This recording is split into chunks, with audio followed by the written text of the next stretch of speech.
Hey, what's up YouTube? Dan the Fix-It Man. Got another quick video here for you. I'm going to show you how to change your front brake pads on a 2017 Toyota Camry. Now the first thing I like to do is push the caliper piston back inside the caliper by wedging a little screwdriver in here and pulling it towards you.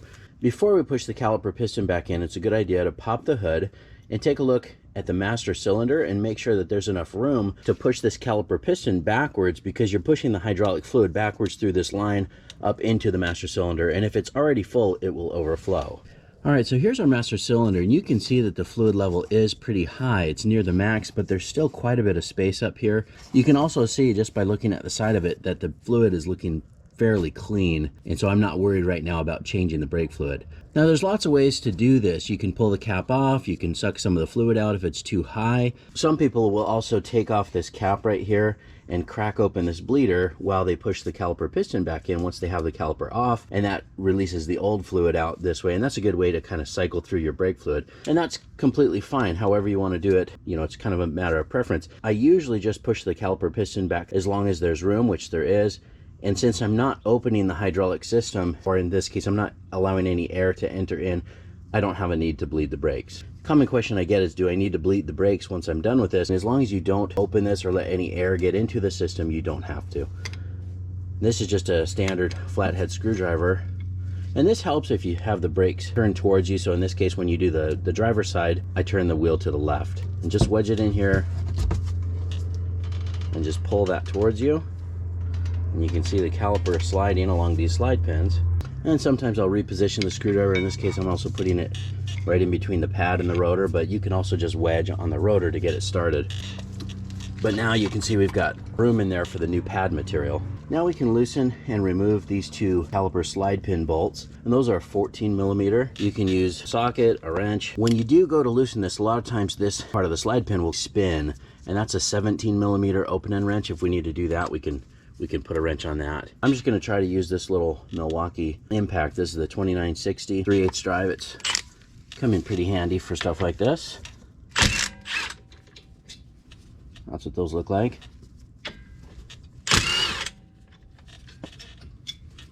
Now you really don't want the caliper hanging from the brake line, or at least don't, you know, let it drop and pull on the brake line. That, you know, if they're old, they can crack. It's really not what they're intended to do. So I like to hang them up if possible. Just grab this little hook or something similar. You can use a bungee cord and just hook it right up there on the spring and out of the way. Just be careful that that line doesn't pinch or anything. If we were doing the rotors, we would also need to take off these larger bolts here in the back, but we're not changing the rotors on this. We're just doing a quick pad change. So here we can pull out these springs right here. Some people call these anti-rattle springs. They push outward on the brake pads so they don't drag. And we can also pull out the old pads. Now our new brake pads do come with all this hardware, so we can just pull a little screwdriver underneath here and pry out these old clips. That's where the pads just kind of slide.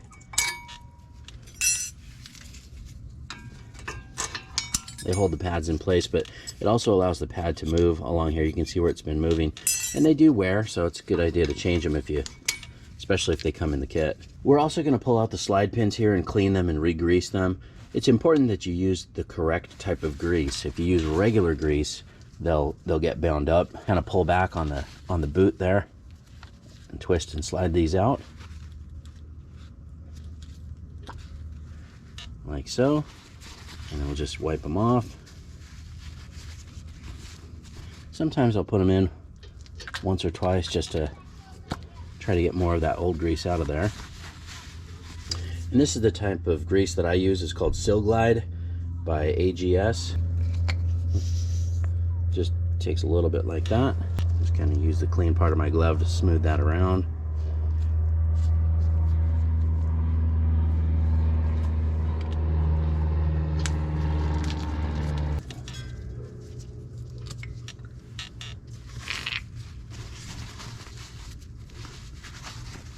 Same thing, I'll put it back in.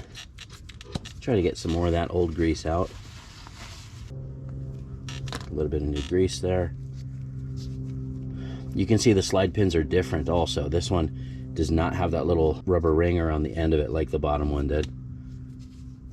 I think those are just for noise, but it's only on the bottom one. There we go. Just kind of make sure that those spin and move freely. And then I'm just going to take a little wire brush and kind of clean out these little spots right here where those clips go. It's a little bit easier to clean this if you take it off completely, but since we're doing just a quick pad change, I'm not really worried about taking that off. And then just get your new clips and pop them in place. Make sure you get the right ones in the right place. There we go.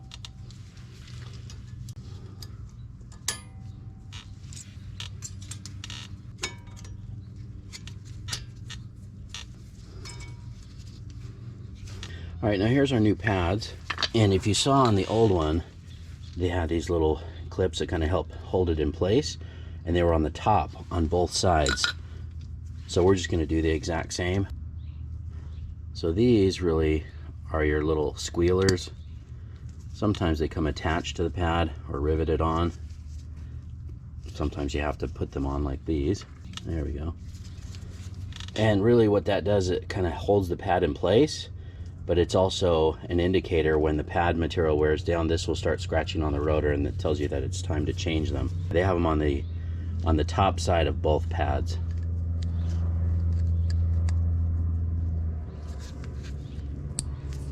A little tricky to lock those in place, but they look good now. Now before I put the pads in, I also like to put just a little bit of the Sil Glyde on the back and on the ends where they kind of slide into these little channels. It just seems to help cut down on some of that noise and vibration. I'm just going to put a little bit on that clip here too. You may need to just kind of get it started at a little bit of an angle. Okay, sorry, I had to take a quick phone call and make a glove change, but here we go. Kind of just helps to put those in at a bit of an angle. Oops, there we go.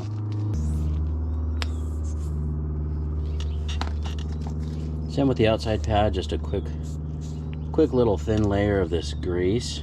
This is that same stuff, the Sil Glyde. You don't want to use too much. And just kind of put that in at a little bit of an angle. Try not to get any grease on the face of the pad. If you do, make sure you wipe it off.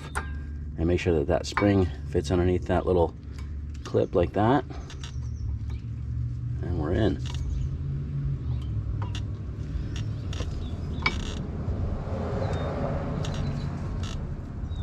Now if you have any excess grease on your gloves, sometimes I'll just wipe them here on the face of this caliper part where it touches the pad. And you do want to take a look at the boot. We do have a little bit of cracking here, but not too bad. Now don't forget to put these springs on before you put the caliper back on. And these are going to push the pads outward, so you're going to need to have one hand holding the pads together while you put the springs on. They're easy. They just go into these little holes here in the end of the brake pad, but you got to do it with just one hand while you hold the others together.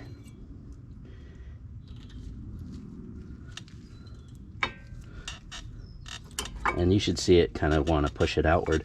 Watch these clips here. If they pop out, they're kind of tricky to get back in, but that works right there. We need to put the caliper back over this with one hand so that we don't let go here and pop the pads out. So just kind of pick it up, take it off. Now I had a friend one time, after getting his brakes done at a shop, one side was binding up. It's because they had completely twisted that brake line around, and so you had brakes on one side and not on the other. It had twisted the brake line and kinked it. So make sure you don't twist that, and then just slide the caliper back over. And you see here we have to pull a little bit on those slide pins to get the caliper over that. And there we go. Now we can put these two slide pin bolts back in. Now the torque spec on these is 25 foot-pounds. You don't have a torque wrench, you can go by feel. That's what I used to do, but I recommend you pick one up. This is a good one. This is a gear wrench, the 85062. It's real easy to switch the torque, but I've got it set to 25 right now. You can see this wanting to spin now. And that's what I was saying, you may have to just grab a 17mm wrench here to hold this in place while we tighten it. And that's pretty much everything. Just remember, before you drive off, you do need to step on the brake pedal a few times. Now, you don't want to go all the way to the floor. You'll damage the seals in your master cylinder if you do that. Just pump it maybe part way or halfway, and do that a few times until it feels firm. That pushes the caliper piston back out, which presses the pads up against the rotor where they need to be. Go ahead and double check the fluid level in your master cylinder and top that off if needed. And you're done. I hope you liked the video. Please give it a thumbs up and subscribe if you don't mind. That does help me out. I'll put a link in the description to some of the parts and tools used in the video as well. Thanks so much for watching, and good luck.